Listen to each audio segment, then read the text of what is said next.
They say how many celebrities you caddy for. Everybody is celebrity. We can't say, well, this guy is a celebrity because he played basketball or baseball or a golf pro or whatever. But everybody is somebody, and that's what you got to take.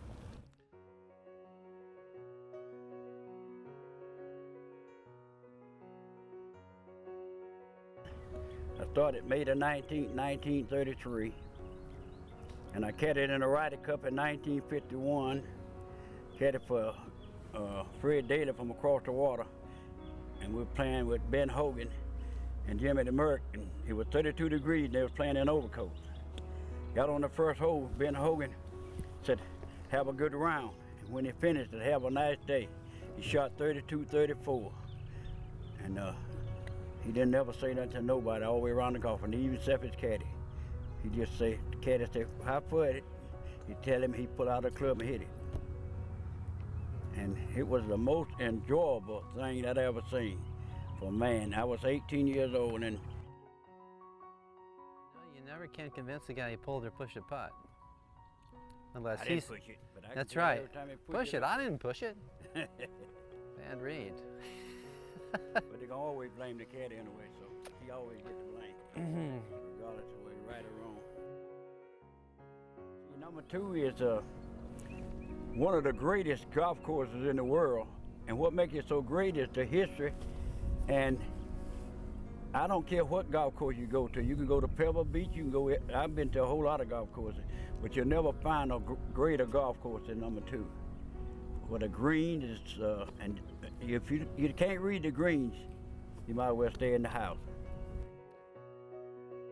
It's kind of interesting because sometimes you'll be out with a caddy and he'll say, this is the easiest hole in the course. He might say that about the 3rd hole. And I think that the most important point is there are no easy holes. That's right. There's maybe a hole is least difficult by the handicap, how it's rated. This is a number 18th handicap. It's not an easy hole. There are no easy holes, are there? No. I'm not really sure you can say definitively what the hardest thing would be. There's just so many little subtle breaks. And when I first started caddying here, I was lucky enough to be out with Willie and to be out with Fletcher Gaines and a number of the guys who caddied here for 30 and 40 years at that time. And I mean, they just fool your eye. I mean, it's more often than not, if you have a good player, he won't see the break, and you won't see it either. But for someone who's been here a long time, you have the benefit of your memory. And I mentioned that to a player one time, and he said, well, you're in trouble when your memory goes, aren't you? The guy told me on the 12th hole, he said, I said, I bet you $100 that ball go right. He said, no, it go left. I said, well, he said, well, I bet you. So I said, I'm gonna give you 5 balls. I said, and I can tell when you pull it and tell you when you push it too. So he hit 5 balls and every one of them went right. He said, I never bet you no more. I said, well, listen, I've been here 35, back that time I had been here 40-some years. I said, listen, that's what I get paid for.